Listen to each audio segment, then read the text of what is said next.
Squish my squishy. Wow, I'm going to talk to you guys in Afrikaans and I will translate it afterwards because yeah, I want to prove that I'm South African. So, daar is nie skool maandag en dinsdag nie. Dis skool op woensdag. So, dis 'n public vakansie. There's no school Monday and Tuesday because it's a public holiday at school on Wednesday. So, môre ek gaan te my maat se huis en ja, en dinsdag ek gaan squishy hunting van Bala. Ek dink nie is vir Bala nie, ek weet nie. Maar ek wil die squishy dumplings kry because my maat sy het 'n foto op haar sy het dit van die squishy shop. So tomorrow I'm going to go to my friend's house till then.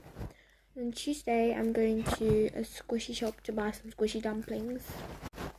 Ek hou van squishies. My family say nee, squishies are but ek hou van squishies, bro.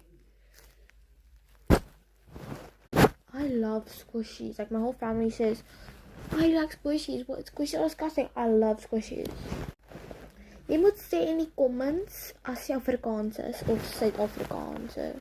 Say in the comments if you're Afrikaans or you're South African, because Team South Africa. Ek voel in Amerika bly daar.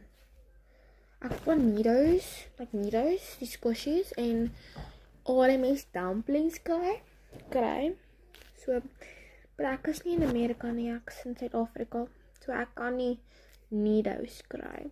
But in Cape Town, 'n shoppie daar, dit sê dat hy Nido's, ek weet nie as dit Nido's nie, wat ek weet nie. In Joburg, hulle het nie regste Nido's nie, so ek wil dit kry. Well, yeah, I really want to be in America, so I can get Nido's and then Army's dumplings. But I'm in South Africa. In Cape Town, they said they actually have Nido's. I'm not sure if it's real or not, but I still want to get them to see if I got it. And they said they have fake Nido's in Joburg, so Johannesburg. Dis 3:50 nou, so ons het die riviere toe te gaan vandag.